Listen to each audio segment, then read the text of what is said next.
లో ఉన్నాం, బాయాప్త సంతకాలు పెట్టినా అవన్నీ వస్తాయి. కానీ ఒక ఆయన అన్నాడు, ఇది ఎగ్జిక్యూటివ్ ఆర్డర్ ద్వారానే వచ్చింది, దీనికి క్యాబినెట్ ఆమోదం లేదు అని ఒక ఆయన చెప్పిండు. మంత్రివర్గ ఉపసంఘం సంబంధం లేదని చెప్పిండు. అన్ని జీవోలు ఉన్నాయి మొత్తం పడకచ్చిరిగా. ఇది మాటల ప్రకారంగా డిబేట్ జరిగినప్పుడే బయటకు వచ్చే ఆస్కారం ఉంది. కాబట్టి డెఫినెట్గా అవన్నీ వస్తాయి. అది నా సబ్జెక్టు. నేను తప్పకుండా నాకు ఒక నమ్మకం ఉంది. ధర్మంతో గోక్కున్నాడు వాడు బాగుపడాడు. ధర్మంతో ఎప్పుడు గొక్కువద్దు. కేసీఆర్ 2021లో నేను బయటకు వచ్చిన, బయటికి రాలే, బయటికి వెళ్ళగొట్టిండు. చాలామంది బయటకు వచ్చినంట, బయటికి వెళ్ళగొట్టిండు, మెడలు బట్టి బయటికి వెళ్ళగొట్టిండు. వెళ్ళగొట్టి 20 ఏళ్ళు నన్ను తమ్ముడని, నా రైట్ హ్యాండ్ అని, నాకే జీతం ఇచ్చినోడని ఉపన్యాసాలు ఉన్నాయి. అవన్నీ వారు మాట్లాడిపోయి నేను మాట్లాడిన ఉపన్యాసాలు కాదు.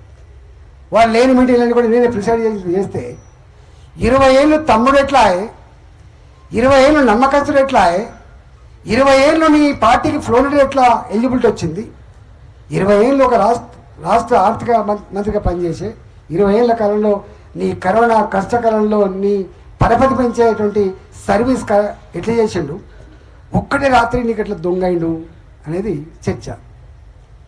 చాలామంది తెలియదు. ఇగో మా రాజిరెడ్డి బావ ఎక్కన్నాడు, ఈయన ఉన్నాడు, మా బావగారు. ఆయన నా ఎదుగుదలలో ప్రతి క్షణం చూసినాడు. ఆయన ప్రతి క్షణం చూసినాడు.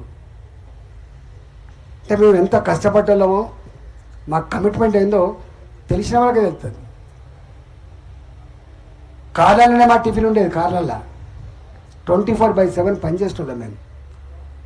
ఇవాళ ఎంత, ఇవాళ నేను గిన్ని పోసిన తర్వాత నా భార్య ఇవాళకి కూడా సర్ది కట్టుకొని నా ఫామ్ కాడికి పోతుంది, సర్ది కట్టుకొని ఆఫీస్కి పోతుంది. గుర్తుపెట్టుకో. ఎప్పటి తర్వాత 1986 నుంచి ఇవాళ ఎంత, 2026 అంటే 40 ఏళ్ళు. ఆల్మోస్ట్ 40 ఏళ్ళ తర్వాత కూడా ఈ రాష్ట్ర ఆర్థిక మంత్రిగా పనిచేసిన, ఈ రాష్ట్ర ఆరోగ్య శాఖ మంత్రిగా పనిచేసిన, ఇప్పటికీ నా భార్య సర్ది కట్టుకొని నా ఫామ్ కాడికి పోతుంది, నీ కొలఫని నడుపుతున్నా అంటే నా కమిట్మెంట్ చూసి సిగ్గుపడాలి నా కొడుకు అని చెప్తాను. అవన్నీ సిగ్గుపడాలి. ఇవాళ ఒక్కనే అనాలి కదా. ఇక్కడ ఇన్ని ఊళ్ళలో ఉండే నాకు, ఈ చుట్టుపక్కల ఇన్ని ఊళ్ళల్లో గిన్ని నడుపుతా. ఒక్క మనిషి అని వచ్చి ఈ రాజేంద్ర గారికి ఒక గుంటడి భూమి ఆక్రమించుకున్నాడు, ఈ ₹1,00,000 ఎగగొట్టిండు, నాకు అబద్ధం అని నేను చెప్తా బావా. అంటే ఎంత బాధ అనిపిస్తుంది. అంటే దొంగ ముఖాలు అంటే తెలుస్తుంది జనానికి. అందుకే 3 రోజులల్లా వాళ్ళ పైసలకు, ఎవరి పైసలకు, అక్రమంగా సంపాదించుకున్న డబ్బులు మీడియాకి ఇస్తే పేపర్ వాళ్ళు, టీవీలోళ్ళు 3 రోజులు 4 రోజులు ఆమ్ ఫోటోలు భూమిని ఇట్లా మింగినట్టుగా నా మీద ఎన్ని కార్టూన్లు వేసిందే. నా జీవితంలో ఎప్పుడు చూడలే అన్ని కార్టూన్లు చూసిన నేను. ఒకటైతే చాలా దీనంగా వేసిండు, ఒక సర్ది ఇక్కడ పెట్టుకొని ఇట్లా దీనంగా ఉన్నట్టు వేసిండు. రారా నా కొడుక అన్న. నేను గంత దీనంగా లేనురా నా కొడుక, దా అని చెప్పిన. కొట్లాడుతుంది.